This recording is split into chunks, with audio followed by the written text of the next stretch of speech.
Amen. We give you all the glory. We give you honor. We give you all the glory. We give you honor. We give you all the glory. We give you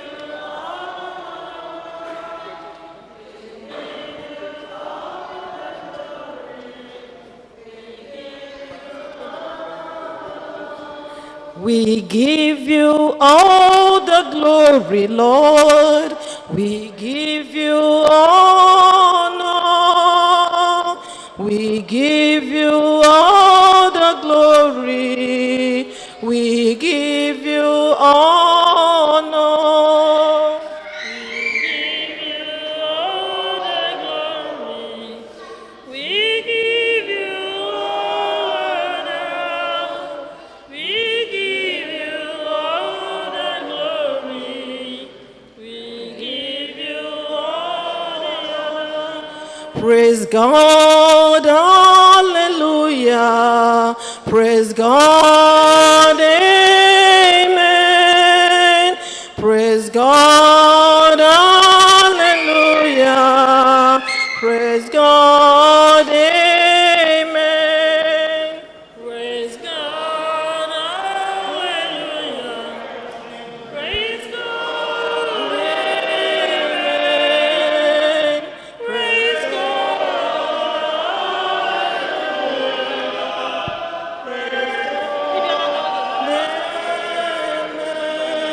praise God, hallelujah. Praise God, amen. Praise God, hallelujah. Praise God, amen. Praise God, amen.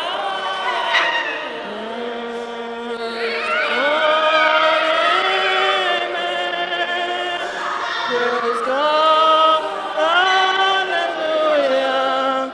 Praise God, amen. Anyị ekele gị na Chineke, anyị ekele gị na mụ imela. Anyị ekele gị na Chineke, anyị ekele gị na mụ imela. Nara ekele anyị na nara ekele anyị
ka anyị bulie gị elu, onye na-egwo ọrịa gị bụ.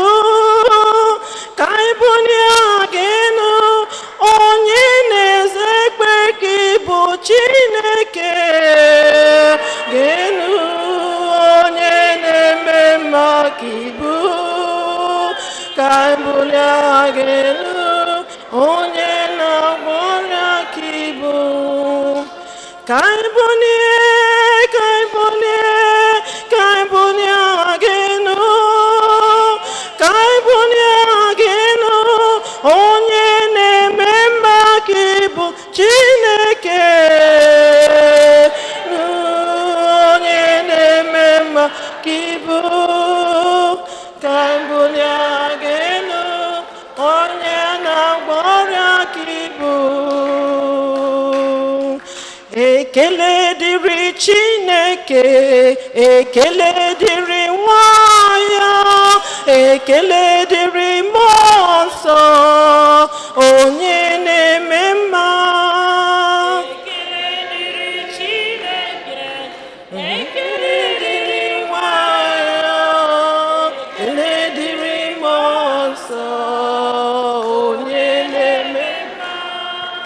Ekele dịrị Chineke, ekele dịrị nwa ya, ekele dịrị Mmụọ Nsọ, onye na-eme mma. Ekele dịrị Chineke, ekele dịrị nwa ya, ekele dịrị Mmụọ Nsọ, onye na-eme mma. Amen.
ma fada inye apology mgbe niile nwere ka ọ na-adị mana biko na-ewekwa n'iwe na Again, Igbo si na onye ji eluchala ebuo na-egwurucha. And I think this may be some kind of occurrence. Now, changes here, Melo. One of my churches, a shift to Mass, 11:30. So most times, I was 12:30. And so when they have a Melo, or move a little bit beyond that 12:30. A man I'm going to talk in a belt. So, I move beyond 12:30. And over the man jaw on in Abia, I could have relaxed a little bit more. So, but I'm sorry. I think this will maybe be happening maybe once a week. Once a month, maybe. So, because sincere apologies. Sincere. Nafana na mwana monso.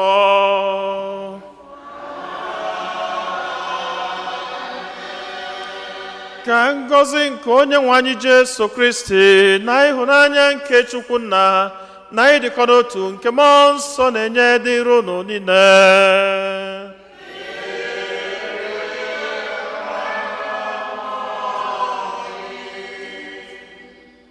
N'aja masị n'ụwa anyị na-ekene Chineke n'ụzọ pụrụ iche maka mgbake n'ọya nke nwanne anyị nwoke Evans Anụfọrọ, onye anyị na-erunyere masị n'ụwa n'ụzọ pụrụ iche wee na-ayọkwazi ngọzi Chineke n'isi.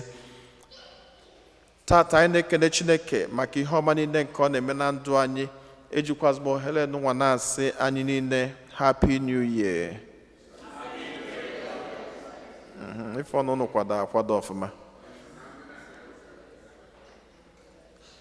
Anyị na-ekene Chineke onye fụrụ anyị n'anya maka odudu o duru anyị n'afọ nke ụka niile wee dubata anyị n'afọ ụka ọfụ nke anyị banyere tata, izu ụka ọfụ na n'ụbọchị ọfụ. Ka anyị na-ekene Chineke maka ihe ọma ndị a niile. Ka anyị na-ewelekwazi onwe anyị, na-ewele ezinụlọ anyị, na-ewele atụmatụ anyị niile dị mma, na-erunye n'aka Chineke, na-ayọ ka afọ ọfụ nke ụka anụnwa anyị banyere tata wetara anyị niile nnukwu ngọzi, wetara anyị mbuli elu, wetara anyị agam n'iru, wetara anyị nchekwaba nke Chineke site na Kristi Onyenwe anyị. Anyị nwezila ọtụtụ ebumnobi ndị ọzọ nke anyị ji gbakọta ọnụ ka anyị natazia n'isi ala runye Chineke ebumnobi ndị ahụ niile.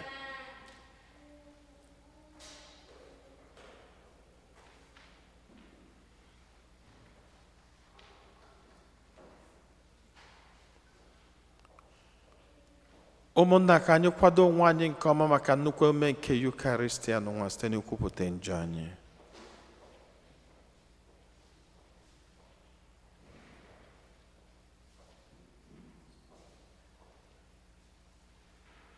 Ekwupụta ngwa Chineke ji ike niile.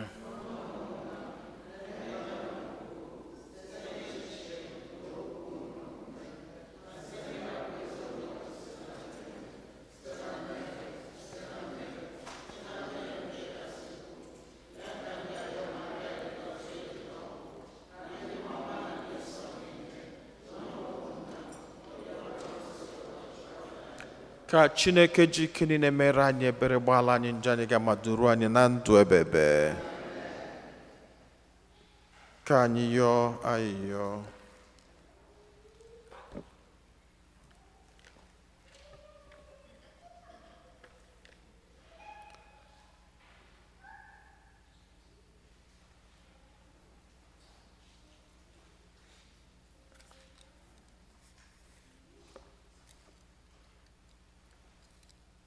Chineke m,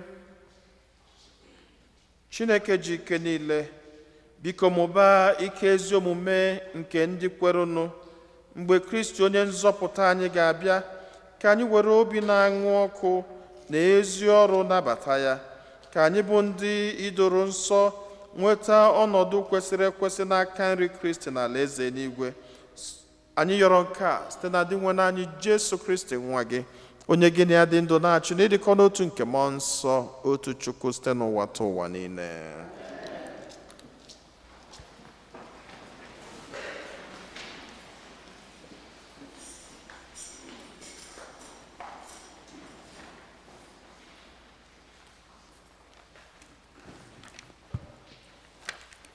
Ihe ọgụgụ o wetara n'akụkọ onye amụma Aịzaya. ohu nke Aịzaya nwa Amos banyere Juda na Jerusalem. N'oge na-abịanụ, ugwu ụlọ nsọ nke Onyenwe anyị ga-eto karịchaa ugwu ndị ọzọ niile.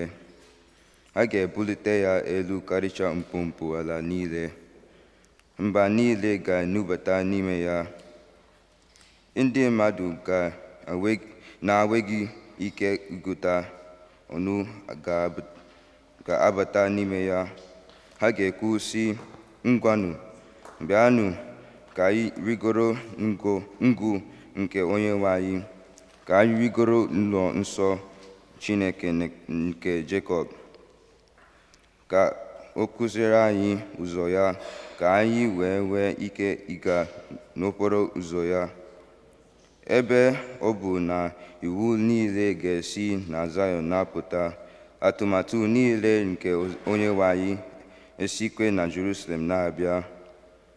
Ọ ga-etere mba dum iwu, ya onwe ya ga-abụ ọka obie n'etiti mba dum.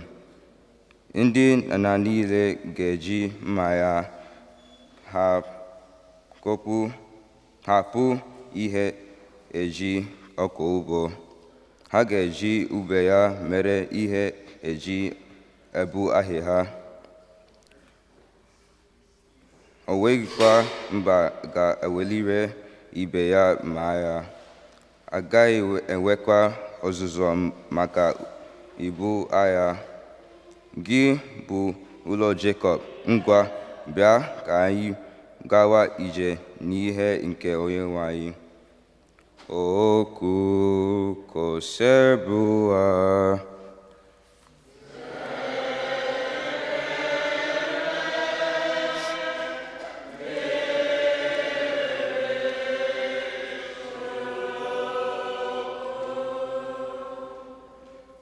Aṅụrụ m ọṅụ mgbe m nụrụ ka ha kwuru ka anyị gaa n'ụlọ Chineke.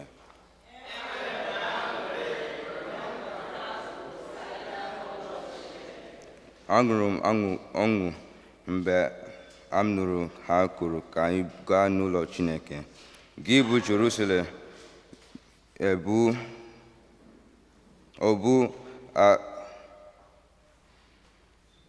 ebu akọ anyị guzoro n'ọnụ ụzọ ama gị.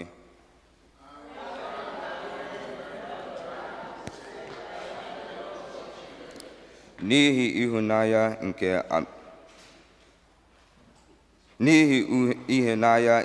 m nwere na ndị enyi m, ana m ekwu sị, udo dịrị gị. N'ihi ịhụnanya m nwere maka ụlọ nke Onyenwe anyị, aga m arịọ arịrịọ maka ọdịmma gị.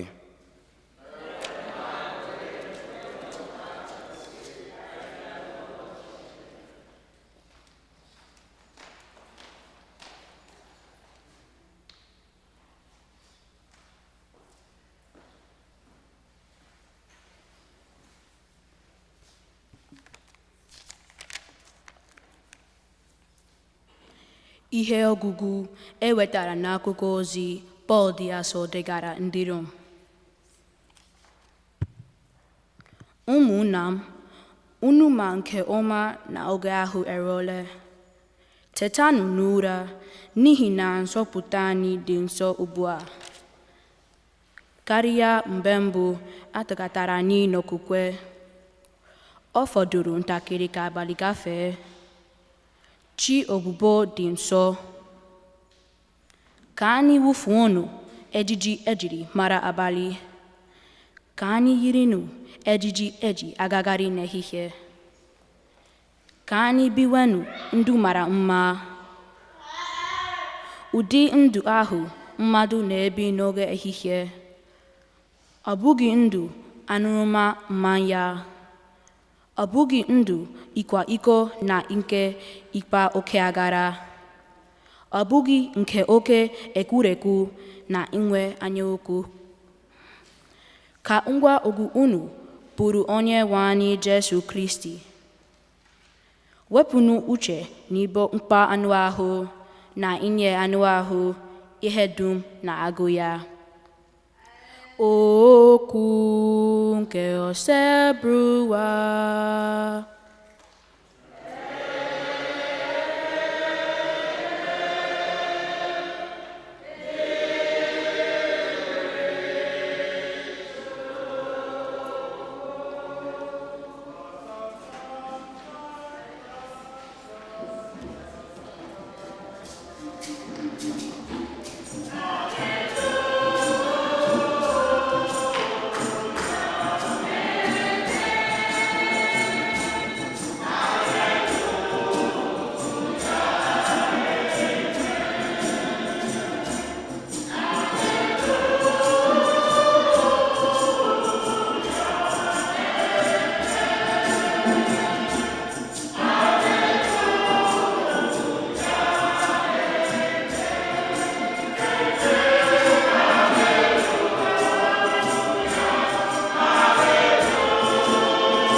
Onyenwe anyị, mee ka anyị hụ ebere gị, nyekwa anyị enyemaka nzọpụta gị.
Onyenwe anyị nọnyere unu.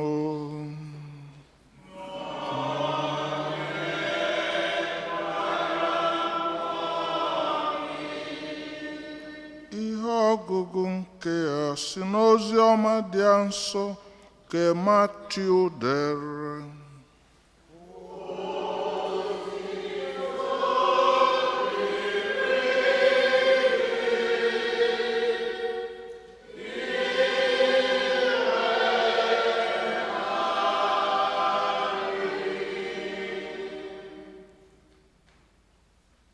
Jesu gwara ụmụazụ ya sị, ọbịbịa nwa nke mmadụ ga-adị ka ihe mere n'oge Noa. N'oge ahụ, tupu uju mmiri ahụ abịa, ndị mmadụ nọ na-eri na-aṅụ, ụfọdụ nọ n'ịlụ nwanyị, ụfọdụ nọ n'ịlụ di. Ruo ụbọchị ahụ, Noa banyere n'ụgbọ mmiri, ha atụghị anya ihe ọbụla ruo mgbe mmiri riri ha dum. Otu ahụkwa ọ ga-adịkwa mgbe nwa nke mmadụ ga-abịa. Mgbe ahụ, ụmụ nwoke abụọ ga-anọ n'ubi, ewere otu hapụ otu. Ụmụ nwanyị abụọ ga-anọ ebe ha na-akwa ọka, ewere otu hapụ otu. N'ihi ya, mụrụnụ anya maka na unu amaghị mgbe onye nwe unu ga-abịa. O were anya nke ọma na ọ bụrụ na onye nwe ụlọ ma mgbe onye ohi ga-abịa n'abalị, ọ gara amụrụ anya ghara ikwe ka mmadụ ọbụla gbuka ụlọ ya.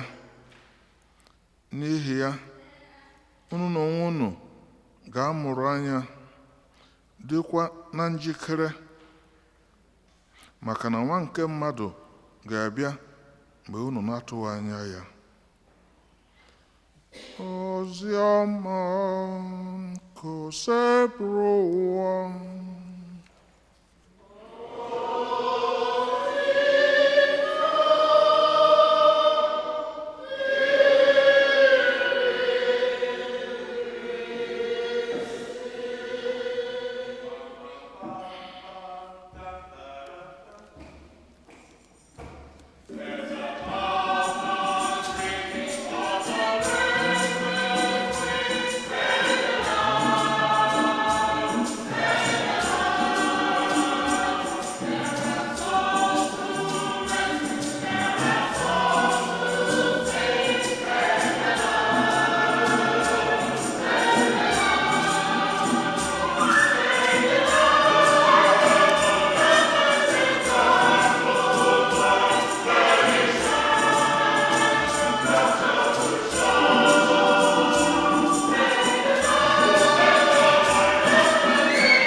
Ụmụnna m,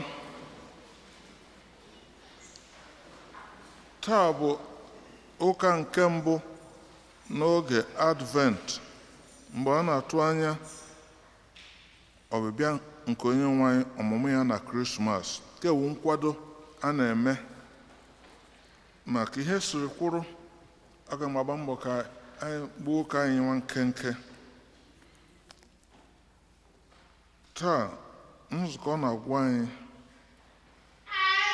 na anyị ga-amụrụ anya na-ekpe ekpere, kpesie ya ike site n'ime ka nzube Chineke mejupụta na ndụ anyị. Ihe ọgụgụ nke abụọ si n'akwụkwọ nke Pọl dị asọ degara ndị Rom. Pọl na-adọ anyị aka na ntị na onye ọbụla ga-agba mbọ hụ na ọ gbanwụrụ ndụ ya maka njem nke onye nwe anyị na-abịa, na-ewetara anyị ihe ọma na ihe ọhụrụ dị iche iche iji mee ka anyị tozuo oke na ịnata ngọzi n'aka Chineke. Anyị ga-akwụwa aka anyị ọtọ, wepụ aka n'ibi ndụ aṅụrụma, ndụ na-enweghị isi. Ọ sị na onye ọbụla ga-akpachara anya wepụ aka na ahụ ọjọọ dị iche iche, nke ka nke njọ ruru unyi na inwe anya ụfụ ma inwe obi ntachi. Anyị ga-agba mbọ hụ na anyị ga na-amụke esi were ịhụnanya gosi onye ọbụla anyị na-amekọrọ ihe. Anyị na-eme otu a, Chineke bịa, ọ nụrụ olu anyị, mere anyị ihe anyị na-achọ n'aka ya ka o mere anyị. Ya bụ, onye nwe anyị chọrọ ka mgbe anyị na-akwado maka obibi ya, ọmụmụ ya na Krismas, anyị ga-ebi ndụ ọhụrụ. Maka na Pọl na-agwa ndị Rom dị anyị mkpa oge ọnọdụ anyị na ugbu a. Mmadụ a na-agwa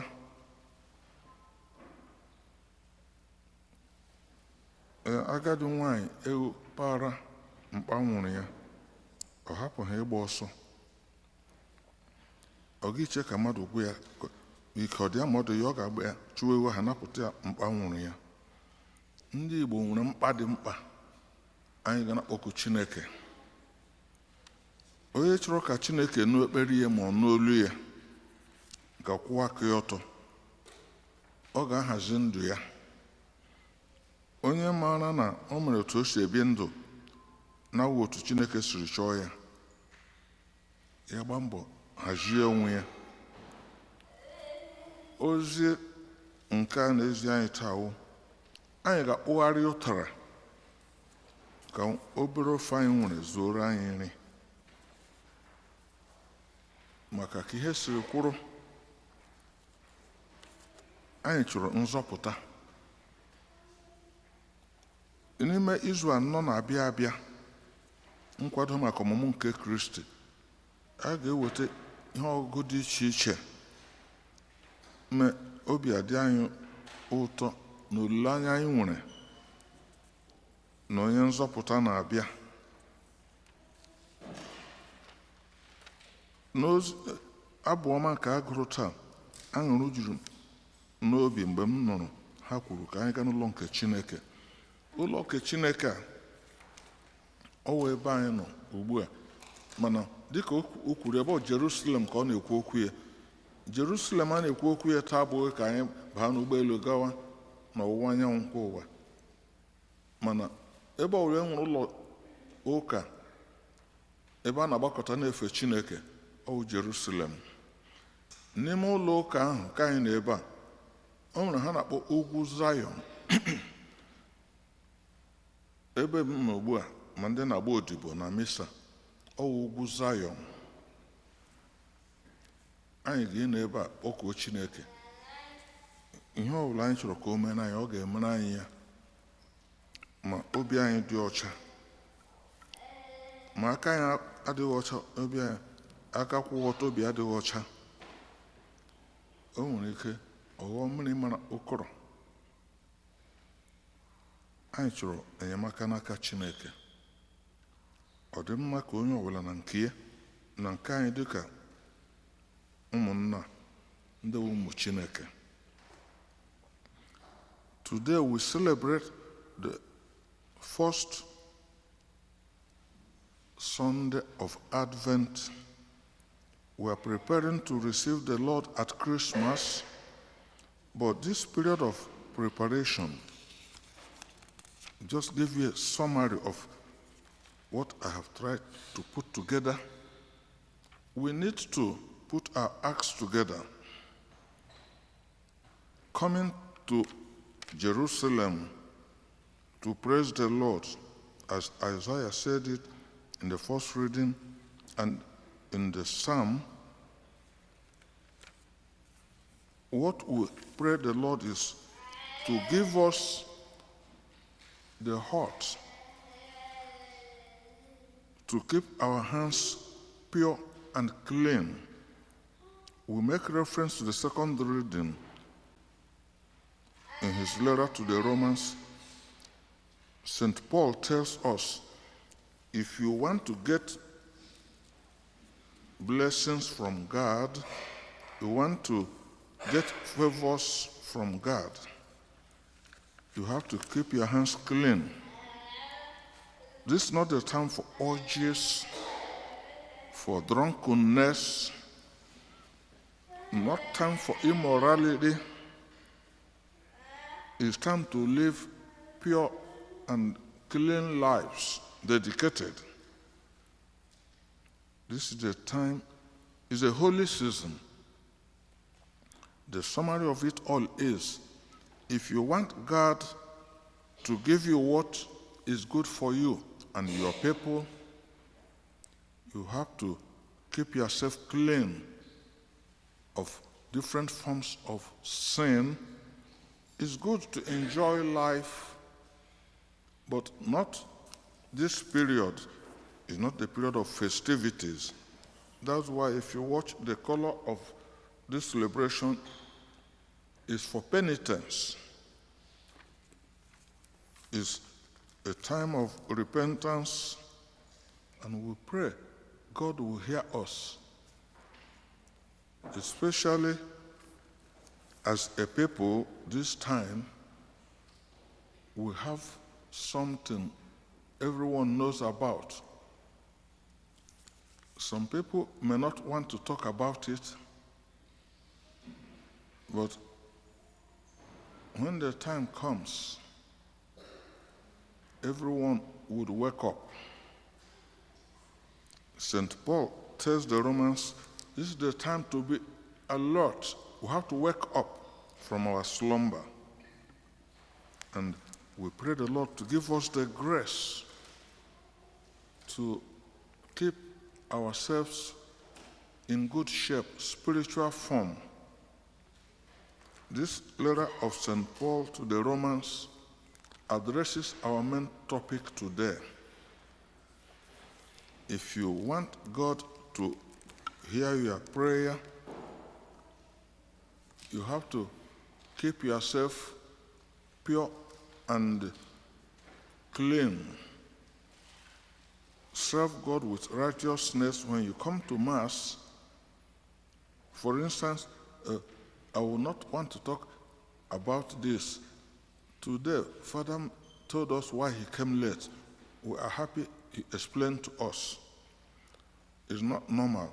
But myself, that I have a strong feeling that some of my people are somehow careless over their salvation and our future. I better say it now.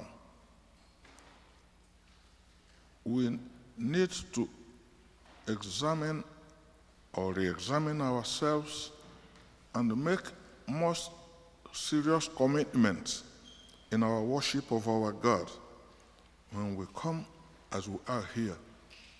This is the Mount Zion for us. The church is the city of Jerusalem. We don't have to go to the Holy Land there. Christ is here with us. So when you're coming here, you come with all seriousness and try to come on time so that God will register your presence and it will become effective all over you want for yourself and for your people. God will grant you that. As it is now, this serious season of Advent is a serious for us to come back to God. Let us make a commitment. That thing Paul told the Romans, when you go home, you have the Missalate at home, the word among us, read it well. Try to make yourself available to God with a new spirit. That new spirit is now. If you keep yourself pure, your prayers will be heard, and God will come to our rescue.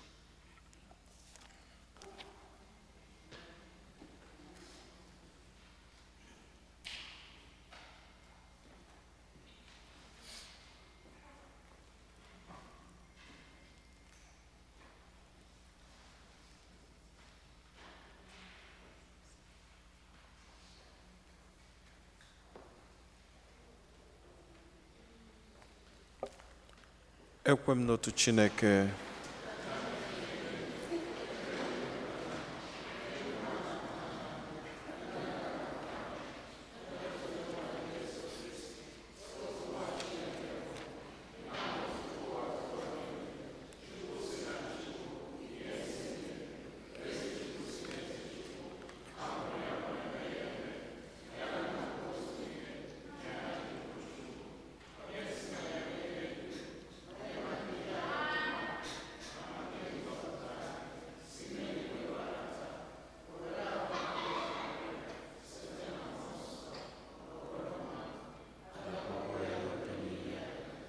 Ọchịchị Pontius Pilate, ọta afụfụ ọnwụọ enye o bilitere n'ụbọchị nke atọ ka akwụkwọ nsọ siri kwuo, ọrụ ọgụrụ n'eluigwe, ọ na-aga oge adịghachi ọzọ, ikpe ndị dị ndụ na ndị nwụrụ anwụ ikpe, onye ọchịchị ya na-enweghị njedebe, ekwe na mmụọ nsọ, onye nwe anyị na-enye ndụ, onye si na nna na nwa pụta, onye a na-esekpụrụ na-etokọrọ ya na nna na nwa, onye si na ndị amụma kwuo okwu, ekwe m n'otu nzukọ nsọ ka dị na apọstọlik, ekwupụta m otu baptizim nke mgbaghara njọ.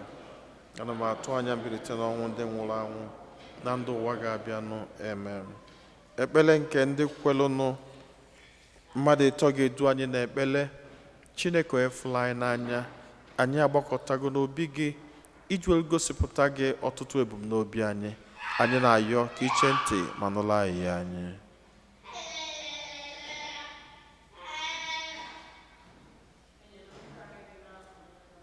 Onye mere n'igwe na ụwa,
ka anyị natazie n'isi anarụ nye Chineke ebumnobi ndị ọzọ.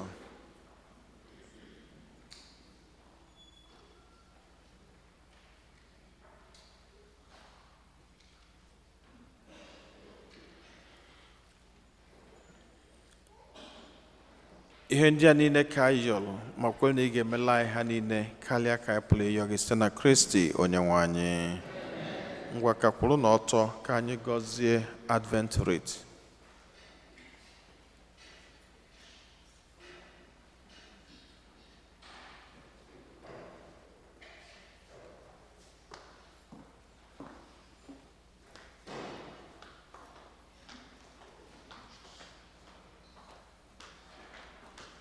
Lord God, your church joyfully awaits the coming of its Savior, who enlightens our hearts and dispels the darkness of ignorance and sin. Pour forth your blessings upon us as we light the candles of this faith. May their lives reflect the splendor of Christ, who lives and reigns forever and ever.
ụmụnna m ka aja mụ na unu na-achụbụrụ ihe ga-asọ Chineke ji ike niile nara nụ.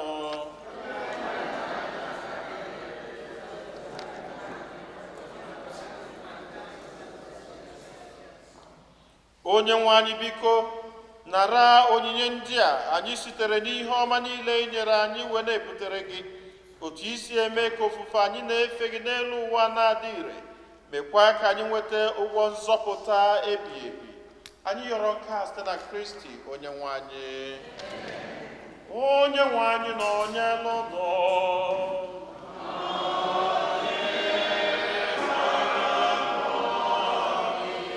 welite n'obi ihe nọ.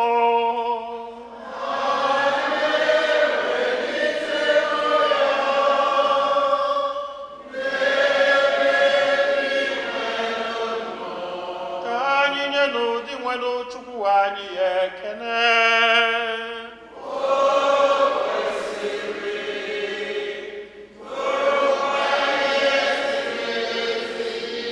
O kwesịrị ezi bụrụkwa ihe ziri ezi na-azọ ndụ, na anyị ga-enye gị ekene oge niile na ebe niile, o nna dị nsọ Chineke ji ike niile, onye dị ụwa tụ ụwa site na Kristi dị nwe n'anyị, onye jiri umeala bịa n'ụwa n'ụdị mmadụ, bịa mejue nkwa ikwere mgbe ochie, wee meghere anyị ụzọ nzọpụta ebebe.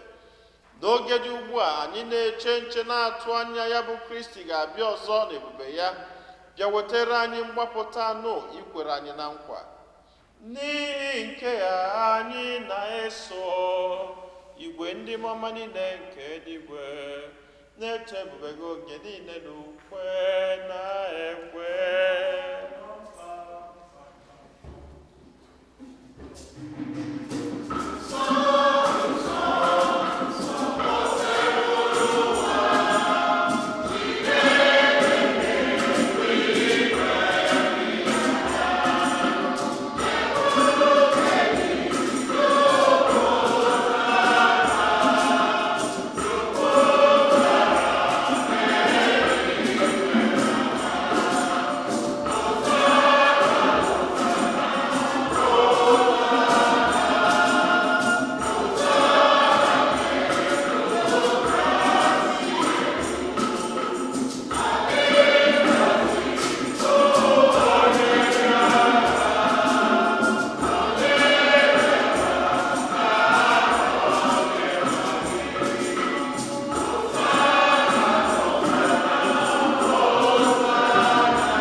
Nna anyị dị nsọ, ezie sọ gị na-edo ihe dum nsọ. Anyị arịọ ka ido onyinye ndị a nsọ site rukwasa ha mmụọ gị, ka ha wee ghọrọ anyị arụ n'ọbara nke onye nwe anyị Jesu Kristi, onye bịara tupu edunye ya n'ọnwụ, nke o jiri aka wee nara o were achịcha, nye gị ekele na otito, nyawa ya, nye ya ụmụazụ ya, sị, naranụ nke a, rienụ ya unu niile, nke a bụ arụ m nke a ga-eduru nye maka unu.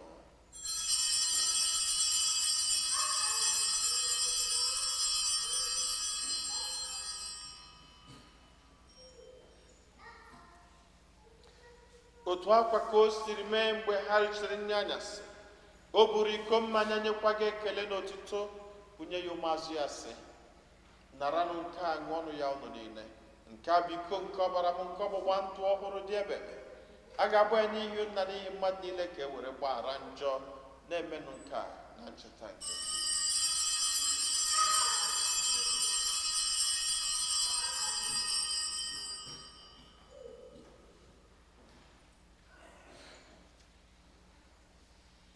ka anyị kwupụtanụ n'ihe omimi nke okwukwe anyị na-eme ugbu a.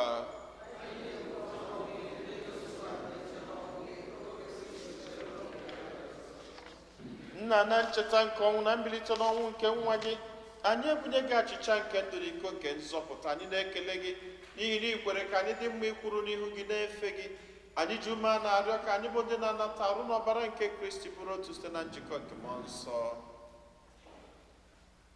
Nna, cheta nzukọ gị gazuru ụwa niile, mee ka ịhụnanya gị jupụta ya. Gọzie pope anyị bụ Leo na bishọp anyị bụ Robert na ndị ofu ọta gị niile. Chetakwa ụmụnne anyị ndị ji okwukwe were gaa n'ezumike nke ọnwụ,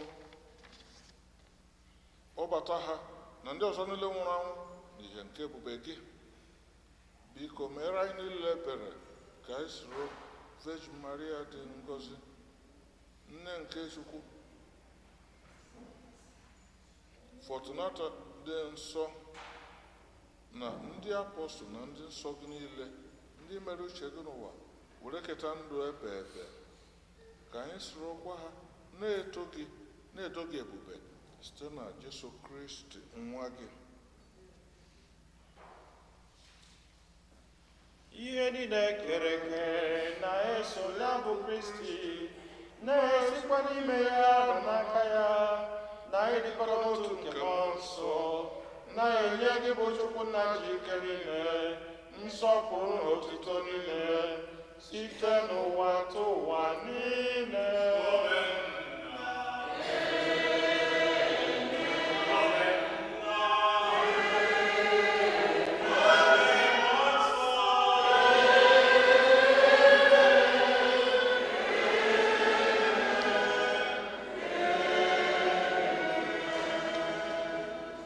Anyị nọ n'eluigwe,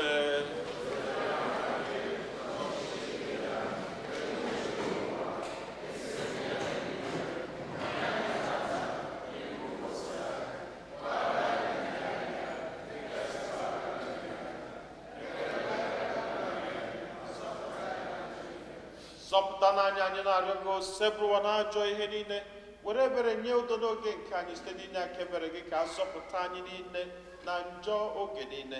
Anyị ewere gbanahụ nsogbu niile, were nchekwube dị nsọ na-atụ anya maka mbịaghachi nke onye nzọpụta anyị Jesu Kristi.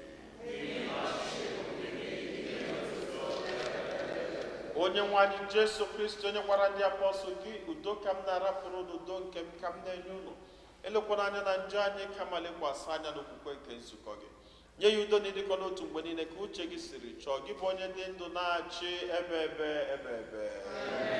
Udo nke osebụrụwa dịrị unu mgbe niile.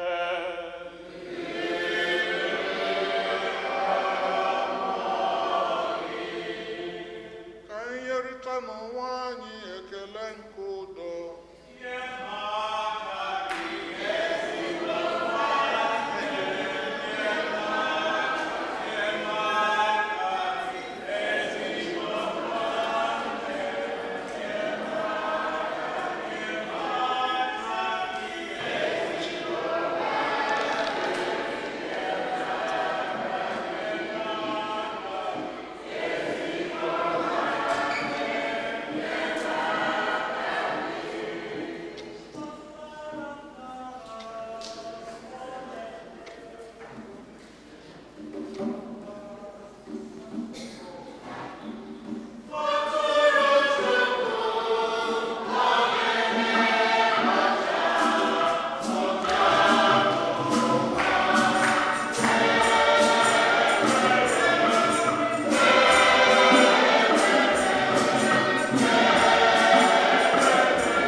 ndị m na Kristi n'elu nwa atụrụ nke Chukwu ndị na onye ahụ na-egbochapụ njọ nke ụwa anyị niile nwekwa n'isi ọma bụ ndị agbọ n'ori nke nwa atụrụ Chineke.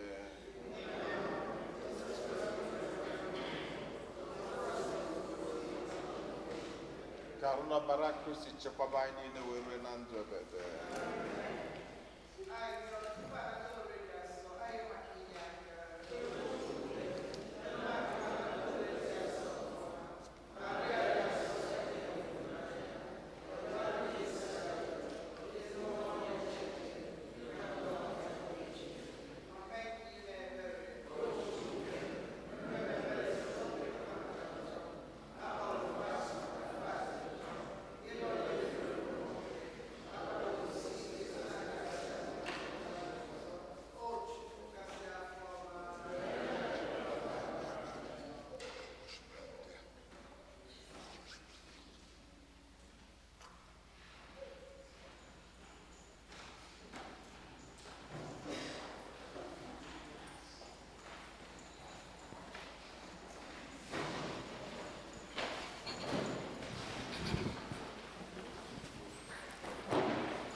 O come, Emmanuel, and ransom captive Israel, that morning lonely exile, until thy Son of God appear. Rejoice, rejoice, Emmanuel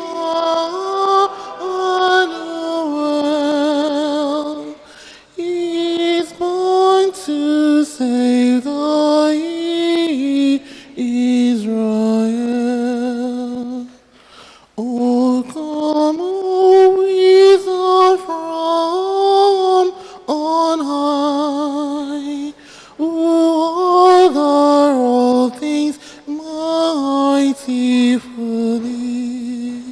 to all thy paths of knowledge show, and teach us its way to go. Rejoice, rejoice, Emmanuel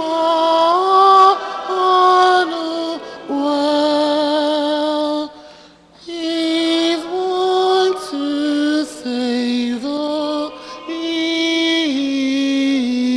Israel.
Ka anyị ya ayịyọ.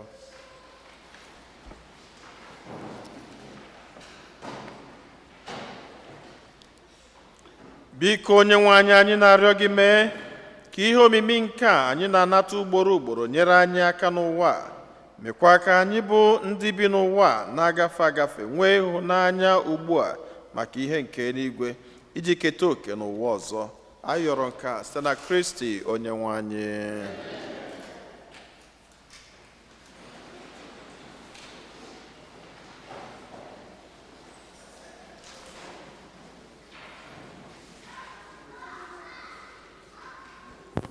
Otodri Jesu. Second collection. Come and see what the Lord has done for me. Come and see what the Lord has done for me. Come and see what the Lord has done for me. It were to be man, I will really pay. Come and see what the Lord has done for me. Come and see what the Lord has done for me. Come and see what the Lord has done for me. It were to be man, I will really pay. It were to be man, I will really pay. It were to be man, I will really pay. It were to be man, I will really pay. Come and see what the Lord has done. Otodri Jesu. Parish announcements. Please support our giving praise. This year, we are donating toys and gift cards to Catholic Charities Santa's Toy Shop that provides needy parents with the dignity to choose appropriate gifts for their children. Please take a paper ornament and buy the gift described on it. Please bring new items only, unwrapped and with the proper tag, and place them beside the altar. Gifts are to be here by Sunday, December 7th, so that they can be delivered before Christmas. We invite children to be part of our Christmas pageant 2025, which will be presented on Christmas Eve, Wednesday, December 24, at the 6 p.m. Family Mass. Practices will be held on Saturday, December 6th, 10 a.m. to 12 p.m. Saturday, December 20th, 12:30 p.m. to 2 p.m. We are looking for children ages 6 and up to represent the Holy Family, angels, shepherds, kings, and narrators. Please pick up a sign-up sheet at the back of the church. Parents, encourage your children to participate in church activities. Kindly return the completed form by today or within this week. The African community of St. Fortunata invites all parishioners to an Advent retreat on Friday, December 12th and Saturday, December 13th from 6:30 to 9 p.m. via Zoom. You are also invited to the Thanksgiving Mass on Sunday, December 14th at 9:15 a.m., followed by the Children's Christmas Party at 12 noon in the church basement. All are welcome. For more information, please see the bulletin.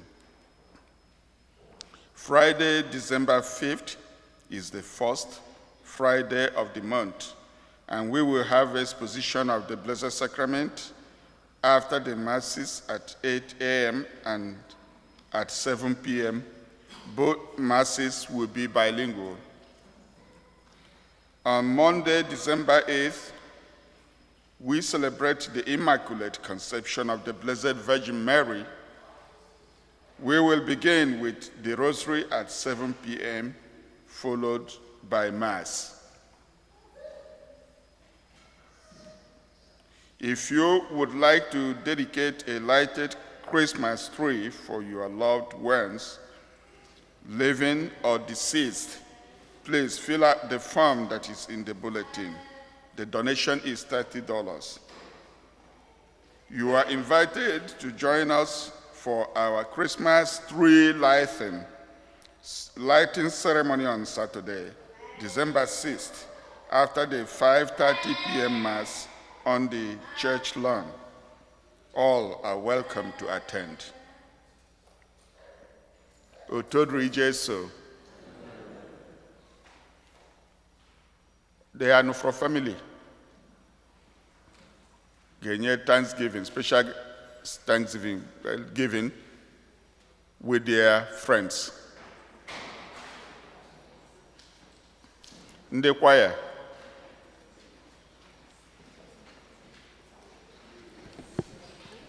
Amen.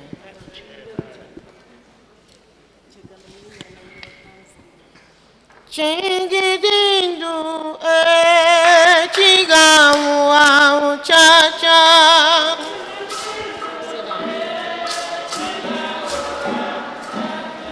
Chingidindu nezie chanyawu gawu cha-cha.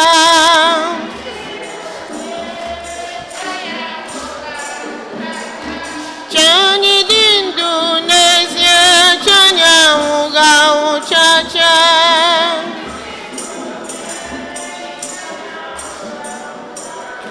Chani dindu nezie chanya uga uchacha.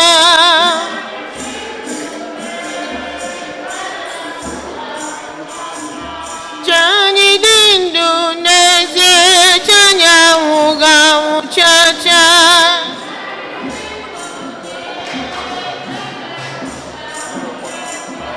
Chani dindu nezie chanya uga uchacha.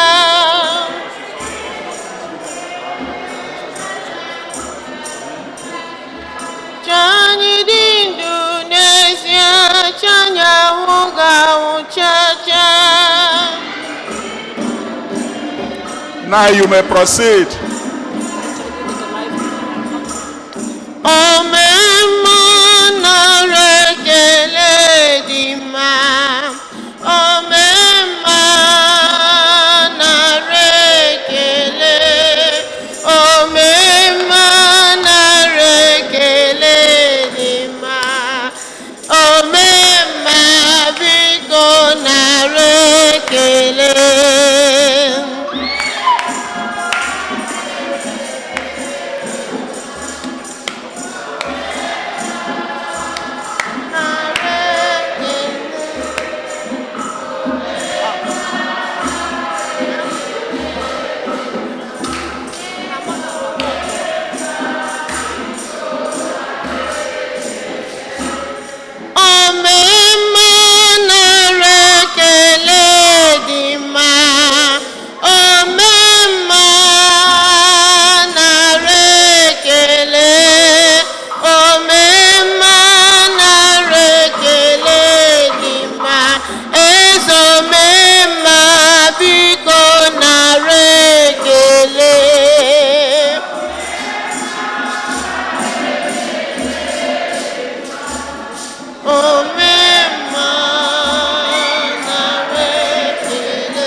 onye nwe anyị Chineke nna onye ebere na obiọma biko were ngọzi gị wụkwasa ụmụ odibo gị bido na ezinụlọ Evans anụfụrụ ma ndị ikwu na ibe sonyerie taa ịbịa tụọ mma kelee gị maka afọ m igosiri ya mee ka ihe ọma na-eso ha ụbọchị niile ke ndụ ha ndị mmụọ ozi gị na-edu ha ọpụpụ ma mbata ha ka ọ dịrị ha mma ugbu a na oge niile n'aha Kristo onye nwe anyị gọzie ha chekwa ha mgbe niile n'aha Nna na Nwa na Mmụọ Nsọ. I am a winner in the Lord Jesus. I am a winner in the Lord. Are you a winner? I am a winner. Are you a winner? I am a winner. Are you a winner? I am a winner. If you are a winner, I want to see you dancing. If you're a winner, I want to see you singing. I am a winner in the Lord. Are you a winner? I am a winner. Are you a winner? I am a winner. Are you a winner? I am a winner in the Lord. Amen. Otodri Jesu. Dr. Nna, Dr. Nna. Dịka esi hụ na our platform, dịka esi mee. 1 second. Just a little thanksgiving for Sir Anuforo. Maka ọ bụ na ngọzi, I would have explained it. Ịma mgbe ụfọdụ Chineke na-eme ihe anya ma na-aghọtachi ya. Mana abịa thanksgiving a. Mana ọ nnukwu inye Chineke ekene n'ụzọ pụrụ iche maka Chineke enye gị first chance ọ survive ya bịa second one ọ survive ya anama na third one ama abịazi yes maka oge COVID ya na ihe meri nne ya na ihe melụ ọ gafee ya mana ndị dịka ya COVID gburu ha mana mgbe ụfọdụ ịma onyinye obiọma a na-enye Chineke ịma mgbe ụfọdụ ịtụ ụmụ nwaanyị na-abịa ime ihe ọ bịa tụnye ihe na ya ọ na-ama na bribe ka ọ na-enye Chukwu nnukwu bribe ka ọ na-enye Chukwu maka ọmụ ihe ọ na-eme ana uche onye ọbụla dị ya maka enwere ebe esiri enye Chukwu bribe na ịmala ebe o si awa ọkụrụ gị na-eme gịnị ị na-eme nke gị ọ gafee COVID ahụ ọ nwụchana ọ nwụsigo okwufe ya a na-emekwa not long ago na ofu nnukwu ọya ọzọ bịa kwụọ ya ya na ya nụbakwa ọ gafekwa ya ọzọ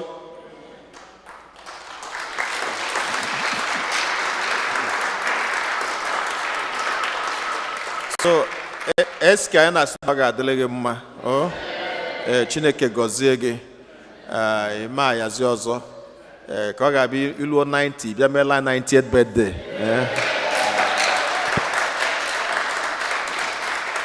Otodri Jesu. Otodri Jesu.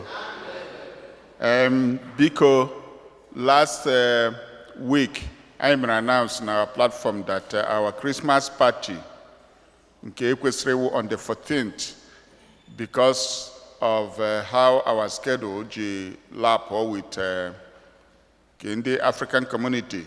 So I got with this kind up to the 7th, yeah, next Sunday. So our Christmas party, which we have been announcing, now go on the 14th, Gauzi on the 7th. I'm sure on our platform must have heard about it. We had a emergency general meeting, and members discussed and agreed that we should move it to the 7th. So it means that we are now ready for it. First of all, I can erase a kind of meditate. So now la redeem ego kwe. Ndi na-ekwe bo biko una-ekwe ego. Ndi kwere no chọkwa itinye a little more una-etinye kwe ka onwe ike zuo the gifts I chose for our children. And please, our parents in the here, nwere ụmụaka from 16 Batwe, please write their names on our platform today and tomorrow, letters, because we are running late. Write their names so that we'll be able to know how many of them I get provided with some Christmas party gifts. Onye ọla kwadokwere for the party because we are really preparing for it. Otodri Jesu. Sadru and Eziada, Lady Dr. Andrew, gachinya anyị ekene maka mmemme o mere anyị bịa kwado ha. Biko, 1 minute.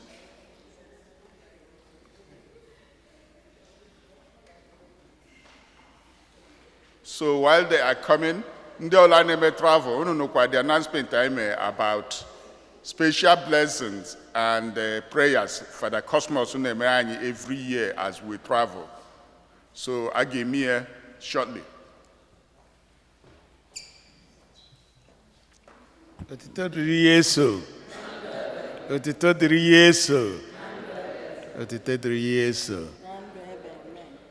Ụmụnne m na ụmụnna m, biko ezinụlọ m na-ekele onye ọbụla n'ime unu otu unu siri bịa nọnyere anyị na mmemme anyị mere na Friday. Anyị na-asị unu nga ọbụla unu siri mee ya, akpa ọbụla nyere anyị ihe ma akpa na-enye ha anyị ihe bịara abịa, anyị na-asị unu ekele dịrị onye ọbụla. Ihe ọma ga-eru anyị niile n'aka n'otu n'otu. Anyị rịa anyị gbakee n'otu n'otu. Ọganihu ga-awụ ka anyị n'otu n'otu.